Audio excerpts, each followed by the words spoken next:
Okay, तो हमारा chapter है जेंडर एंड गवर्नेंस का। आज हम स्टार्ट करेंगे जेंडर एंड गवर्नेंस का चैप्टर। नाम से ही पता चल रहा होगा कि इसके अंदर कोटा और गवर्नमेंट सिस्टम की बात हो रही होगी। जेंडर कोटा जो है वो एक अफेक्टिव टूल है कंट्रीज और पार्टीज के बीच में। क्यों अफेक्टिव टूल है? वुमेन की पार्टिसिपेशन क्यों जरूरी है लेजिस्लेचर के अंदर? क्योंकि वुमेन की पॉपुलेशन ज्यादा है। कंट्रीज की जो इकोनॉमी डाउन हो रही है वो इस वजह से डाउन हो रही है क्योंकि आधे से ज्यादा जो पॉपुलेशन हमारे पास है वो हमारे पास वुमेन की पॉपुलेशन है, लेकिन हम उन्हीं को जो है वो उनके राइट्स वॉलेट करें, उनको पॉलिटिक्स में पार्ट नहीं लेने दे रहे, उनको डिसीजन मेकिंग में पार्ट नहीं लेने दे रहे। एक हमारे पास एक बहुत ही अच्छी कोटेशन थी जो कि एक फेमिनिस्ट ने दी थी, और वो ये कहती है कि मुझे नाम याद नहीं है फेमिनिस्ट का, बट वो ये कहती है कि वुमेन जो है वो बहुत केयरिंग होती हैं और उनके अंदर जो है वो ये चीज होती है कि वो एक वक्त में बहुत सारी चीजें संभाल सकती हैं। तो इसलिए अगर वो पॉलिटिक्स में जाती हैं या फिर वो कोई मुल्क संभालती हैं तो वो कंट्री को बहुत अच्छे से संभाल सकती हैं और वो सबको साथ लेके चल सकती हैं। पाकिस्तान के अंदर अगर हम इसकी बात करें तो कुछ लोग यहाँ पे इसके फेवर में होते हैं कि जेंडर कोटा जो है वो होना चाहिए, यानी वुमेन कोटा होना चाहिए, पॉलिटिक्स के अंदर कोटा होना चाहिए, जॉब के अंदर कोटा होना चाहिए। इस चीज में कुछ लोग कहते हैं कि हाँ भाई होना चाहिए, और कुछ लोग इसके अपोजिट जाते हैं और वो कहते हैं कि नहीं होना चाहिए। ठीक है, पाकिस्तान के अंदर जो कोटा इंक्रीज हुआ है वो वेव्स ऑफ फेमिनिज्म के बाद ही हुआ है, क्योंकि बहुत सारी प्रॉब्लम्स आ रही थी वेव्स के अंदर, और फिर जो है वो अमेंडमेंट पास हुई थी। उसके बाद हमारे पास कोटा वो हुआ था कि कोटा सिस्टम होगा वुमेन के लिए भी, लेकिन स्टिल हमारे पास उस तरह का कोटा सिस्टम नहीं होता और पॉलिटिक्स के अंदर भी इतनी ज्यादा जगह वुमेन के लिए नहीं रखी गई। ठीक है, अब हमारे पास जो है वो इम्पैक्ट ऑफ जेंडर कोटा इन पाकिस्तान करके क्वेश्चन आता है। हमें सारे क्वेश्चन के अंदर जो भी जेंडर एंड गवर्नमेंट से रिलेटेड होगा उसके अंदर हमें यही इंट्रोडक्शन लिखना है। ठीक है, क्योंकि इंट्रोडक्शन इसका कोई आगे पीछे नहीं होता। ये नहीं कि कोई और क्वेश्चन आ गया जेंडर और गवर्नेंस का उल्टा पुल्टा करके तो आपने कोई और इंट्रोडक्शन बनाना है उस हिसाब से, ऐसा कुछ नहीं है। जेंडर और गवर्नेंस के अंदर इंट्रोडक्शन जो है वो सेम ही रहेगा। मतलब किसी भी तरीके का क्वेश्चन होगा आपका इंट्रोडक्शन यही रहेगा क्योंकि इसका इंट्रोडक्शन यही है। ठीक है, अब हमारे पास एक क्वेश्चन आता है जो कि बहुत ही फेमस क्वेश्चन है, पास्ट पेपर्स में बहुत ज्यादा रिपीट हुआ हुआ है। इम्पैक्ट ऑफ जेंडर कोटा इन पाकिस्तान, यानी कि वो पूछता है कि पाकिस्तान के अंदर जेंडर कोटा का क्या इम्पैक्ट है। पाकिस्तान के अंदर जो इम्पैक्ट है वो भी आप बताएंगे, और साथ में आप जो है वो इसे एज अ चार्ट फॉर्म भी उसके अंदर डेटा प्रोवाइड कर सकते हैं। अगर आपने चार्ट के अंदर उसको डेटा बना के दिया कि पंजाब में इतनी सीटें हैं, सिंध में इतनी सीटें हैं वुमेन की, तो उसको सही से पता चलेगा कि यार इतनी सीट्स हैं और इतने कोटा सिस्टम की कमी है, तो वो ज्यादा मार्क्स आपको हाई करके देगा। ठीक है, सबसे पहले हमारे पास आता है haves to create equality in politics. अगर हमारे पास जेंडर कोटा आता है पाकिस्तान के अंदर तो ऑब्वियसली एक इक्वालिटी जो है वो इक्वालिटी का सिस्टम रहेगा। अगर हम इन इस्लाम की बात करें तो इस्लाम के अंदर ये कहा जाता है कि इक्वालिटी रखी जाए, यानी सबको बराबर रखा जाए। जब इस्लाम के अंदर हुकूमत में सबको बराबर रखा जाना चाहिए तो हमारे पास ऑब्वियसली एक कोटा जेंडर कोटा भी होना चाहिए जो कि वुमेन के लिए होना चाहिए। अगर हम जेंडर कोटा की बात कर रहे हैं तो इसके अंदर जरूरी नहीं है कि सिर्फ वुमेन का कोटा हो। यहाँ पे सारे जेंडर्स की बात हो रही है, यानी कि ट्रांसजेंडर के लिए भी एक कोटा सिस्टम होना चाहिए, उनके लिए भी सीट्स होनी चाहिए। बट क्योंकि हम पाकिस्तानी सोसाइटी के अंदर रहते हैं तो हम उस चीज को इतना ज्यादा कंसिडर नहीं करते, तो हम सिर्फ यहाँ पे women rights women quota system की ही बात करेंगे। ठीक है, सेकंड पे हमारे पास आ जाता है कि जेंडर कोटा हमें मिल तो गया, यानी पॉलिटिक्स के अंदर जेंडर का कोटा है, लेकिन हमारे पास जो है वो बहुत कम है। अगर हम यूएन की बात करें तो यूएन ने जो है वो एक मार्जिन सेट करी थी कि एटलीस्ट आपको 30% जो है वो कोटा सिस्टम रखना है। बट हमारे पास 30% कोटा सिस्टम नहीं है। अगर मैं पंजाब की बात करूं तो पंजाब के अंदर जनरल सीट्स जो है वो 148 है, और अगर मैं वुमेन सीट्स की बात करूं तो सिर्फ 35 उनके पास वुमेन सीट्स है, जिसके अंदर सिर्फ 183 सीट्स है वो सिर्फ मेल की हैं। और अगर मैं सिंध की बात करूं तो टोटल 61 सीट्स के अंदर 14 सीट्स हमारे पास सिर्फ और सिर्फ 14 सीट्स वुमेन की हैं, बाकी हमारे पास जो है वो मेल की सीट्स हैं, यानी 75 सीट्स उसी की हैं। और अगर मैं इसी तरह केपी के बलूचिस्तान फाटा एरिया की बात करूं तो फाटा के अंदर अगर 12 सीट्स हैं तो वुमेन की कोई भी सीट्स नहीं है, 12 के 12 सीट्स जो है वो मेल की ही है। बलूचिस्तान के अंदर भी 14 सीट्स अगर है हमारे पास, तो सिर्फ ओनली 3 सीट जो है वो हमारे पास सिर्फ वुमेन की है। अगर मैं टोटल सारे सारों की बात करूं, सिंध, पंजाब, केपी के, बलूचिस्तान, फाटा या फेडरल कैपिटल की, तो हमारे पास टोटल सीट्स जो है वो 272 बनती हैं, जिसके अंदर सिर्फ टोटल 60 सीट्स हमारे पास सिर्फ और सिर्फ वुमेन की हैं। और अगर नॉन मुस्लिम की बात करूँ तो सिर्फ उनके पास 10 सीट्स हैं, ठीक है। और बाकी जितनी भी सीट्स हैं हमारे पास मेल की हैं, वुमेन की कोई सीट नहीं है। यानी कि अगर हमें कोटा सिस्टम मिल भी रहा है, यूएन ने जो मार्जिन सेट करी थी और उन्होंने कहा था कि एटलीस्ट 30% हमारे पास होना चाहिए, तो हमारे पास 30% नहीं है, उससे भी बहुत बहुत कम है। अगर मैं 14 में से सिर्फ 3 सीट्स दे रही हूँ वुमेन को, तो फिर वो 30% नहीं है, मतलब कि वो बहुत कम है।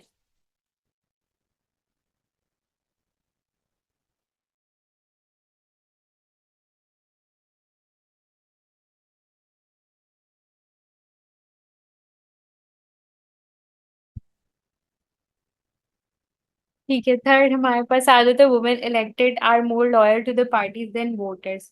जैसे कि मैंने आपको पहले भी बताया था, इस चीज पे मैंने पहले भी बोला थोड़ी देर पहले, कि एक फेमिनिस्ट ने भी इस कोटेशन को पास किया था कि वुमेन जो है वो बहुत ज्यादा लॉयल होती है अपनी पार्टीज के साथ। यानी अगर हम वुमेन को पॉलिटिक्स के अंदर लेके आते हैं तो वो बहुत ज्यादा केयरिंग साबित होती है, यानी वो इतनी ज्यादा लॉयल होती है। जिस तरह से हमारे हम घर में देखते हैं कि वुमेन जो है वो काफी ज्यादा चीजें संभाल रही होती हैं, एक वक्त में बहुत सी चीजें, बहुत से काम वो कर रही होती हैं, और अपने बजट को भी कंसिडर कर रही होती हैं। बजट में रहते हुए बहुत सी चीजें जो है वो देख रही होती हैं। बहुत सारी चीजें हम नहीं कर पाते, लाइक हम खुद भी सोच पाते कि यार ये चीजें कैसे मैनेज हो रही हैं, बट हम सोचते हैं कि यार ये पत्नी किस तरह से मैनेज कर लेती हैं हमारी मदर्स वगैरह। तो उस चीज से हमारे पास साबित होता है कि वुमेन अगर पॉलिटिकल पार्टीज के अंदर हमारे पास आती हैं तो वो बहुत ज्यादा लॉयल और बहुत ज्यादा अच्छे से कंट्री को चला सकती हैं। और हमारे पास आता है quota system in Pakistan hindering women to get elected through general seat. हमारे पास जो पाकिस्तान के अंदर कोटा सिस्टम है, यानी रिजर्व सीट जो वुमेन की हैं, वो लाइक टिकट सीट्स के अंदर भी हमारे पास जब वो इस तरह से आ जाती हैं कि कुछ सीट्स ऐसी होती हैं जो कि हमारे पास कहते हैं कि यार ये वुमेन की भी हो सकती है, ये मेल की भी हो सकती है। मतलब कुछ ऐसी सीट्स होती हैं जो कि टेम्पररी तौर पे वुमेन की होती हैं, फिर बाद में जो है वो सीट्स उनसे ले ली जाती हैं और फिर वो सीट्स किसी और को प्रोवाइड कर दी जाती हैं। यानी अगर मैं अपने सीएसएस की ही बात करूँ तो सीएसएस में कुछ चीजें, कुछ सीट्स ऐसी होती हैं हमारे पास जो कि टॉपर्स की होती हैं, जिसके अंदर हमारे पास स्पेसिफिक कोटा नहीं होता, उसके अंदर कोई भी आ सकता है जो जिसके मार्क्स ज्यादा होते हैं। यानी जिसके मार्क्स ज्यादा होंगे उसको वो सीट मिलेगी, उसके अंदर कोई जेंडर नहीं देखा जाएगा। यानी अगर कोई वुमेन टॉप करती है तो वो जो कोटा सिस्टम है वो उसके अंदर, मतलब एक वुमेन का कोटा नहीं खा रही होती, बेसिकली उसका अलग से कोटा उसको मिल जाता है जो कि वो अपने उससे अचीव करती है, अपने मार्क्स से अचीव करती है। यानी जो वुमेन कोटा उसके अंदर होता है वो उतना ही रहता है, उसकी सीट उसको नहीं मिलती, उसको वो वाली सीट मिलती है जो कि टॉपर की होती है। तो इसी तरह हमारे पास कोटा सिस्टम के अंदर जो वुमेन है उनकी सीट मतलब इस तरह से वो की जाती है। ये मैंने आपको एज एन एग्जाम्पल दी थी कि वो मेल भी ले सकते हैं, वो फीमेल भी ले सकते हैं, उसके अंदर कोई ऐसा वो नहीं है। ठीक है, पहली हमारे पास सीट्स की कमी है और उसके बाद हमारे पास ये वाली चीज भी आ गई है। ठीक है, लास्ट हमारे पास आ जाते हैं a mere formality no actual power. इसका मतलब ये है कि वो एज अ फॉर्मेलिटी ही हम लोग कोटा सिस्टम रख रहे हैं, यानी कि एज अ फॉर्मेलिटी कि यार कोटा सिस्टम भी है देखो वुमेन का, और सीट्स हमने जो है वो रिजर्व करी हुई हैं, और इस तरह से सिर्फ दिखाने के लिए कि यार ये चीज जो है वो हमने इनके लिए इतनी इतनी रखी हुई है, बट हमारे पास रियलिटी में वो चीज हमारे पास नहीं है, यानी सिर्फ दिखाने की चीज है। वो कहते हैं ना, मुहावरा है हमारे पास, हाथी के दांत खाने के और दिखाने के और, तो वो वाली चीज हमारी सीट्स के साथ भी हो रही होती है कि हमारी सीट्स इस तरह से दिखाई जाती हैं कि इतनी है, बट वो होती उससे भी कम है। इसके लिए हमारे पास 30% से जो है वो नीचे है, बट फिर भी उससे कम कर दी जाती है। ठीक है, फिर हमारे पास एक क्वेश्चन आता है जो कि बहुत बहुत बहुत इंपॉर्टेंट है, women active political participation leading to stabilise democracy. ठीक है, ये हमारे पास एक क्वेश्चन डेमोक्रेसी के अंदर भी हम इसको ले सकते हैं, यानी दूसरे हमारे पास सब्जेक्ट्स के अंदर भी आ रहा होता है ये क्वेश्चन डिफरेंट डिफरेंट नाम से। और अगर हमारे पास वुमेन पॉलिटिकल पार्टिसिपेशन करके हमारे पास क्वेश्चन आते हैं तो भी हम इसको यही लिखेंगे। और अगर हमारे पास जो है वो डेमोक्रेटिक रोल ऑफ वुमेन इस तरह करके जो कोई क्वेश्चन आ रहे तो तब भी हम ये लिखेंगे। कीवर्ड्स आगे पीछे हो सकते हैं, अगर कीवर्ड आगे पीछे हो गए तो इसका मतलब ये नहीं है कि वो क्वेश्चन दूसरा है। और अगर मैंने मॉक दिया था, एक मॉक दिया था, उसमें मैं बार बार ये बात करती थी कि अगर कीवर्ड्स आगे पीछे हो रहे हैं तो इट डजंट मीन कि वो क्वेश्चन अलग है। तो मैंने जब टाइप्स ऑफ फेमिनिज्म पूछी तो उसने थ्री वेव्स ऑफ फेमिनिज्म लिख दी, तो उसमें मुझे बहुत गुस्सा आया। और मैंने पीछे भी अभी ये हमना को बताया था, मैंने जो वेव्स ऑफ फेमिनिज्म की बात करी थी वो एक डिफरेंट चीज थी। और टाइप्स ऑफ फेमिनिज्म हमारे पास ये है, radical, Marxist feminism, liberal feminism, और ये हमारे पास पोस्ट मॉडर्न फेमिनिज्म, ठीक है।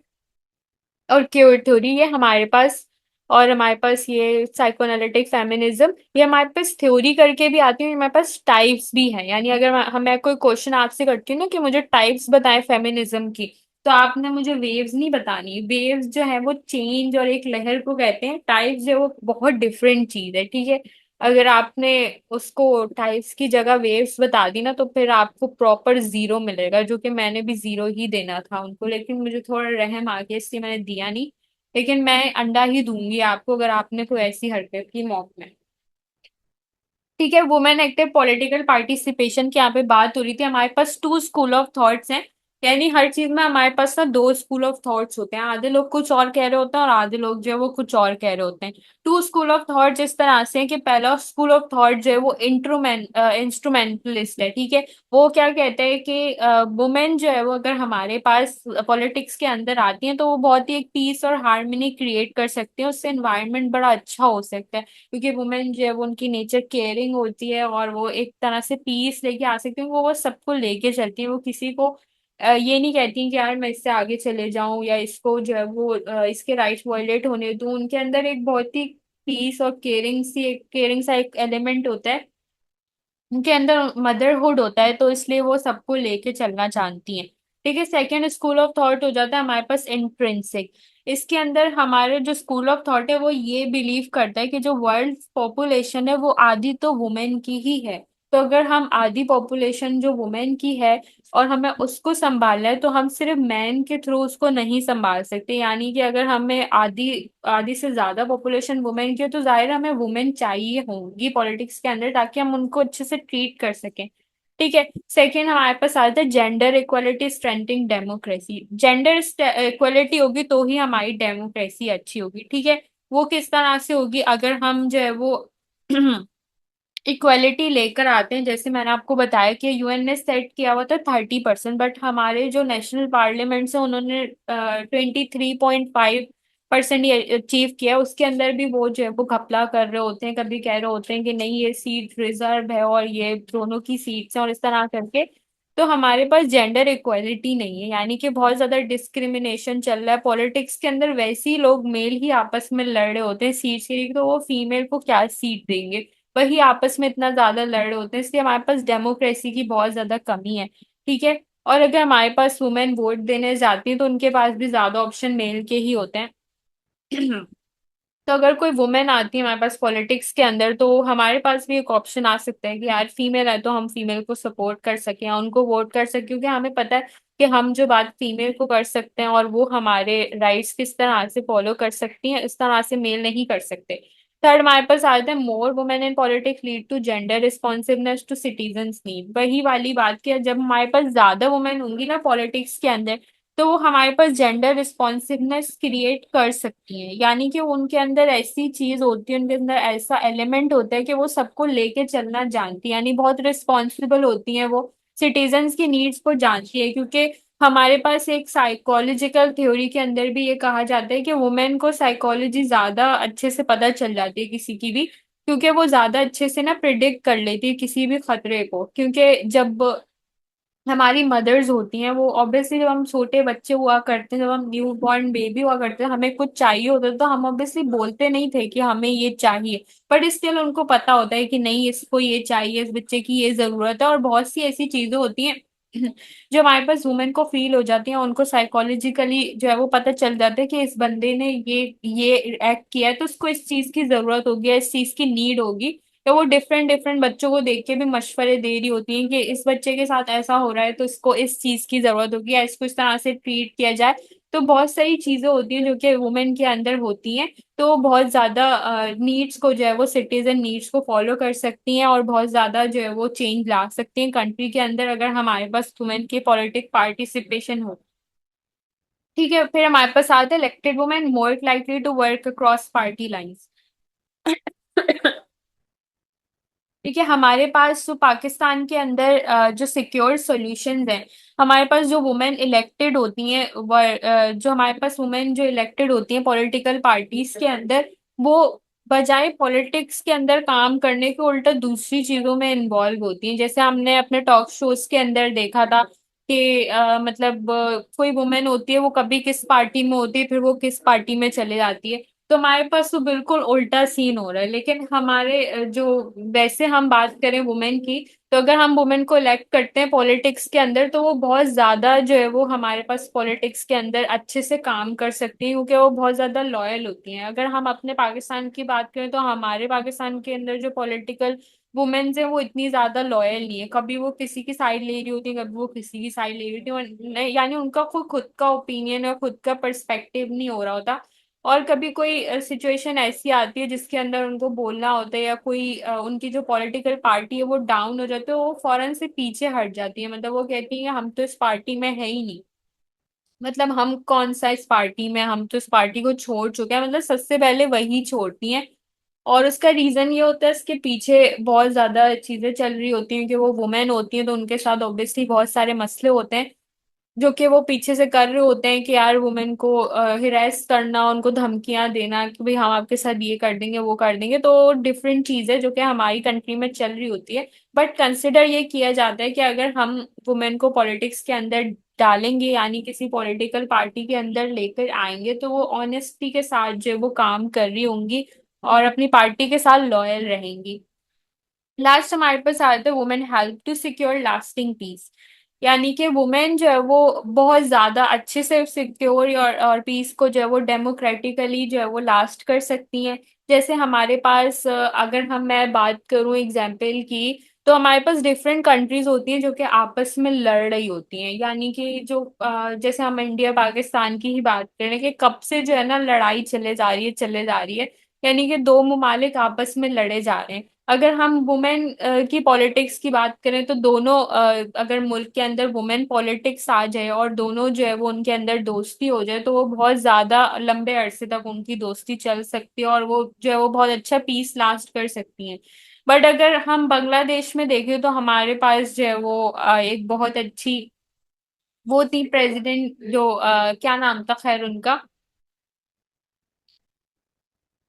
पर वो जो है वो पीस लास्ट नहीं कर पाई थी। बट हमारे पास कंसिडर ये किया जाता है कि वुमेन जो है वो ज्यादा पीस लास्ट कर सकती है। जी बिल्कुल, हसीना, शेख हसीना हमारे पास थी, बहुत अच्छी एग्जाम्पल, जो कि बिल्कुल भी पीस लास्ट नहीं कर सकी थी और उनको सबने भगाने के लिए बहुत ज्यादा जद्दोजहद करी थी और लोग रोड पे आ गए थे कि भाई इसको निकालो।